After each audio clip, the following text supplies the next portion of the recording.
Bonjour et bienvenue sur Un de droit. J'aurais souhaité analyser avec vous brièvement les deux avis qui viennent d'être rendus cet après-midi par l'Assemblée plénière concernant la conventionnalité des barèmes Macron. En résumé, la Cour de cassation nous dit trois choses. Tout d'abord, la question ne se pose pas de savoir si les barèmes Macron portent atteinte au procès équitable qui est garanti, protégé par l'article 6.1 de la Convention européenne des droits de l'homme. Deuxièmement, l'article 24 de la Charte sociale européenne, il n'est pas applicable en droit interne, donc on ne se pose même pas la question de savoir si les barèmes Macron sont conformes à la Charte sociale européenne. Et troisièmement, les barèmes Macron sont parfaitement compatibles avec l'article 10 de la Convention de l'Organisation internationale du travail, numéro 158. Alors, ces trois arguments, en fait, ils avaient été identifiés dans différentes décisions de conseil de prud'homme. J'en ai fait d'ailleurs deux vidéos précédemment et vous les retrouverez sous cette vidéo, dans le texte sous cette vidéo. Je vous invite à les regarder à nouveau pour comprendre en fait les enjeux de ces différents textes. Je vais essayer juste aujourd'hui de reprendre chacun des points qui a été abordé par la Cour de cassation avec une analyse qui sera peut-être parfois un peu critique parce que je ne suis pas totalement convaincu par les solutions enfin l'avis, d'ailleurs, c'est pas un jugement, c'est juste un avis qui a été rendu par l'Assemblée plénière.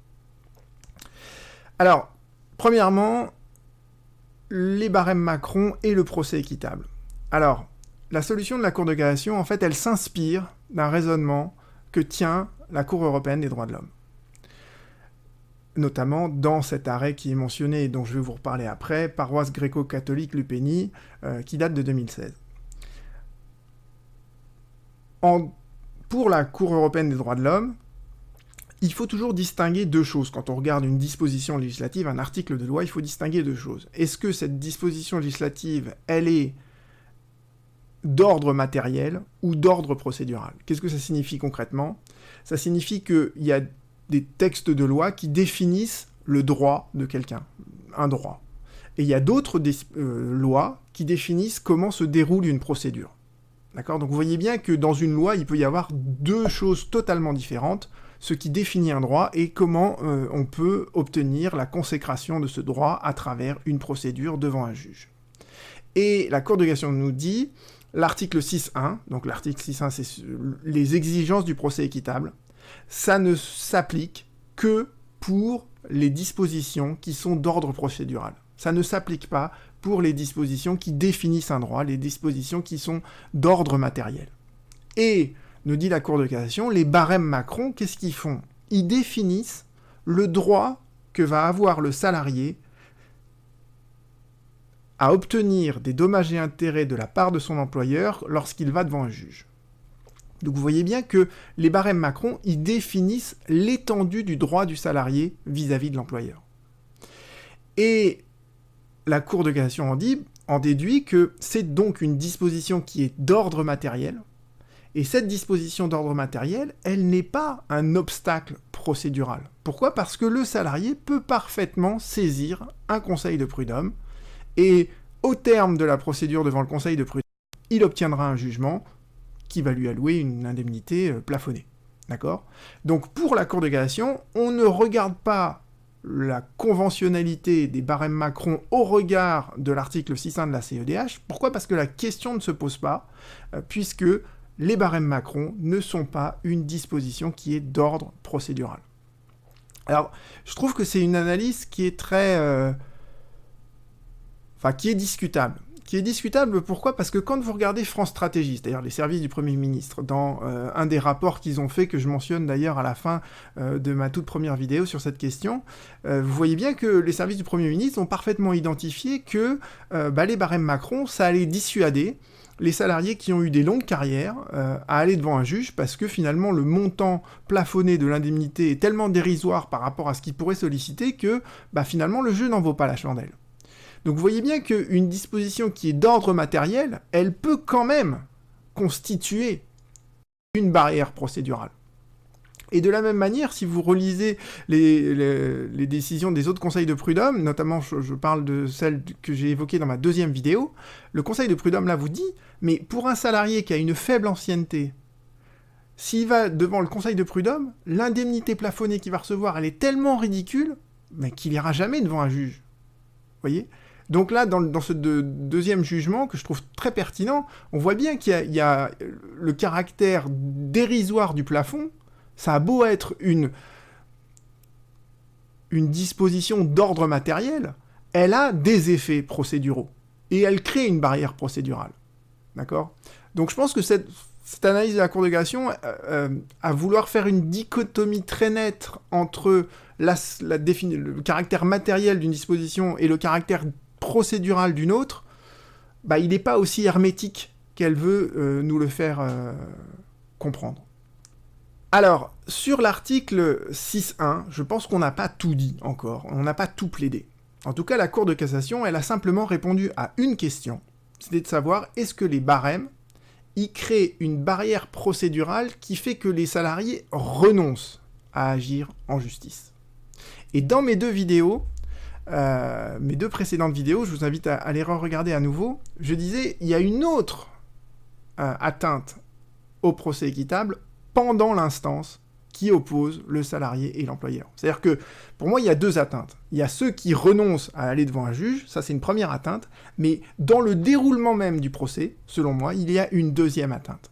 Il y a une deuxième atteinte, pourquoi ? Parce que, d'abord, vous avez ce qu'on appelle le principe de l'égalité des armes. Et dans le principe de l'égalité des armes, vous ne devez pas être dans une situation de net désavantage vis-à-vis de la partie adverse. Et je pense que quand on arrive à contester un licenciement devant un conseil de prud'homme, bah le salarié, il est dans une position de net désavantage vis-à-vis de l'employeur. Je vous renvoie à ma précédente vidéo sur ce point, mais l'idée, elle est simple. Le salarié, sa prétention légitime, son espérance légitime, c'est d'obtenir l'indemnisation du préjudice et l'indemnisation intégrale de son préjudice. Et la loi, qu'est-ce qu'elle vous dit ? Elle vous dit non, vous n'obtiendrez jamais l'indemnisation intégrale de votre préjudice, vous aurez une indemnisation qui est plafonnée, et ce plafond, il est très loin de l'indemnisation intégrale. Et à l'inverse, l'employeur, lui, se trouve dans une situation de très net avantage, puisque, dans le pire des cas, bah, finalement, il sera condamné, mais il sera condamné très en deçà de ce qu'il aurait été amené à payer s'il avait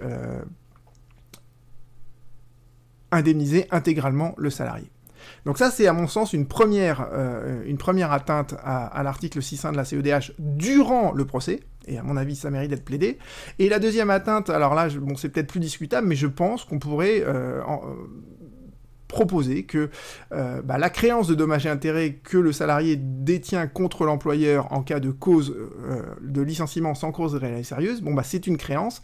Cette créance, c'est un bien au sens du protocole additionnel numéro 1 de la CEDH, et pour qu'il y ait une atteinte à un bien, il faut que l'atteinte, elle soit justifiée par une raison d'intérêt général et qu'elle soit proportionnée. Et à mon sens, je vois pas comment les barèmes Macron créent, d'une part, poursuivent une raison d'intérêt général, et d'autre part, est-ce que cette atteinte, elle est proportionnée ? Je vous renvoie sur ce point à mes précédentes vidéos. Continuons.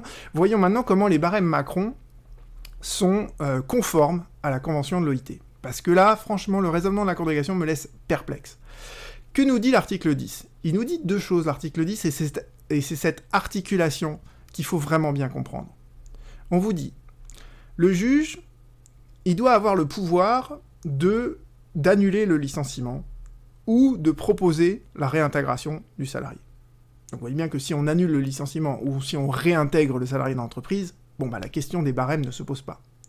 En revanche, si le juge n'a pas la possibilité d'annuler un licenciement parce qu'il n'y a aucune cause d'annulation devant lui, si la réintégration du salarié est impossible parce que l'employeur refuse et le salarié refuse, alors, nous dit la Convention de l'OIT, le juge doit pouvoir ordonner le versement d'une indemnité adéquate ou toute autre forme de réparation considérée comme appropriée.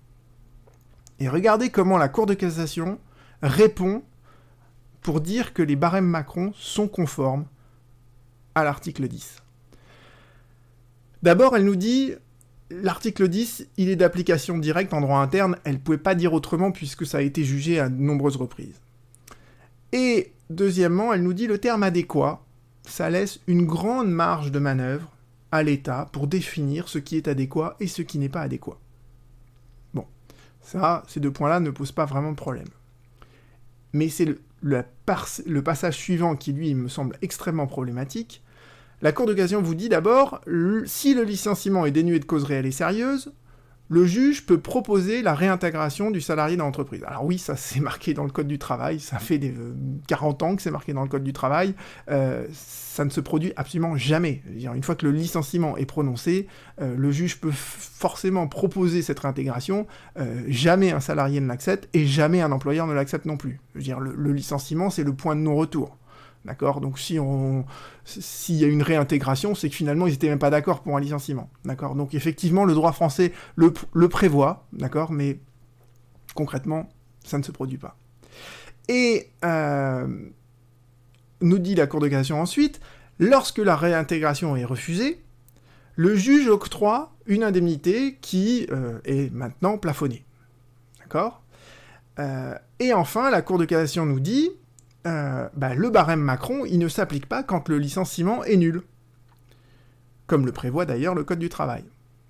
Et elle en déduit de tout ça que, les barèmes Macron sont conformes à la Convention de l'OIT. Et là, je me dis, mais ils ont pas... je suis pas sûr qu'ils aient vraiment compris comment était écrit l'article 10. Je reprends pour vous quand même, d'accord ? Quand on ne peut pas annuler le licenciement, et quand on ne peut pas réintégrer le salarié, alors, une fois qu'on a exclu ces deux hypothèses, alors se pose la question de savoir si on peut attribuer au salarié une indemnité adéquate. Et que nous dit la Cour de cassation ? Elle nous dit, on peut réintégrer le salarié, on peut lui proposer, le licenciement par ailleurs, il peut être nul, donc on n'applique pas les barèmes Macron, donc...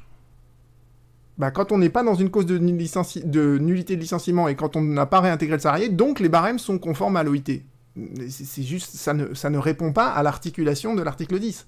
L'article 10 vous dit, une fois qu'on a écarté l'annulation, une fois qu'on a écarté la réintégration, on doit se poser la question de savoir est-ce que le barème, c'est une indemnisation adéquate. Et la Cour de cassation, elle vous dit, puisqu'on peut réintégrer et puisqu'on peut annuler un licenciement, donc en dehors de ces deux situations-là, les barèmes sont forcément conformes à l'OIT. Je veux dire, c'est une réponse qui est incohérente par rapport au texte de l'OIT. Donc voilà, ça m'interpelle un peu. Et au niveau de la conventionnalité des barèmes Macron par rapport à la Charte sociale européenne, alors, l'article 24 de la Charte sociale européenne, je vous ai repris juste le passage qui est intéressant, on vous dit, comme dans la convention de l'OIT, c'est mot pour mot la même chose, le salarié doit pouvoir recevoir une indemnité adéquate ou une réparation appropriée. Vous voyez bien que c'est exactement ce qui est dit dans la convention de l'OIT, une indemnité adéquate ou une réparation considérée comme appropriée. Et là, sur ce point, la Cour de cassation nous dit, y a une énorme marge d'appréciation sur ce que c'est qu'une indemnité adéquate ou une réparation appropriée, donc la Charte sociale européenne n'est pas d'application directe dans un litige entre particuliers. Et alors là, ça fait sourire, ça fait rigoler même, je veux dire. Si la convention de l'OIT, qui est rédigée exactement de la même manière, elle est d'application directe, on voit mal pourquoi l'article 24, qui est rédigé exactement de la même manière, ne serait pas d'application directe. Ou alors là, ça devient des considérations qui m'échappent totalement. Donc, la Cour de cassation affirme que c'est pas d'application directe, très bien, mais de toute façon, on aurait pu tenir le même raisonnement sur le fondement de l'article 10 de la Convention de l'OIT, et vous voyez bien que sur l'article 10 de la Convention de l'OIT, le raisonnement de la Cour de cassation me paraît tellement discutable que j'ai en fait un peu du mal à le comprendre, pour tout vous dire. Voilà. Je mentionnerai sous cette vidéo donc les références exactes avec le lien hypertexte vers l'arrêt Lupeni contre Grèce si ça vous intéresse, et vous retrouverez aussi en fin de vidéo les références vers mes précédentes vidéos concernant les conseils, les décisions des conseils de prud'homme. Voilà. En conclusion, c'est un arrêt qui a été rendu par l'Assemblée plénière saisie pour avis. J'espère que quand la chambre sociale de la Cour de cassation va être amenée à statuer par un véritable jugement là-dessus et pas par un avis sur cette question, elle fera preuve d'un peu plus d'audace que l'Assemblée plénière. Voilà, je vous remercie pour votre écoute et on se retrouve bientôt sur 1, 2, 3.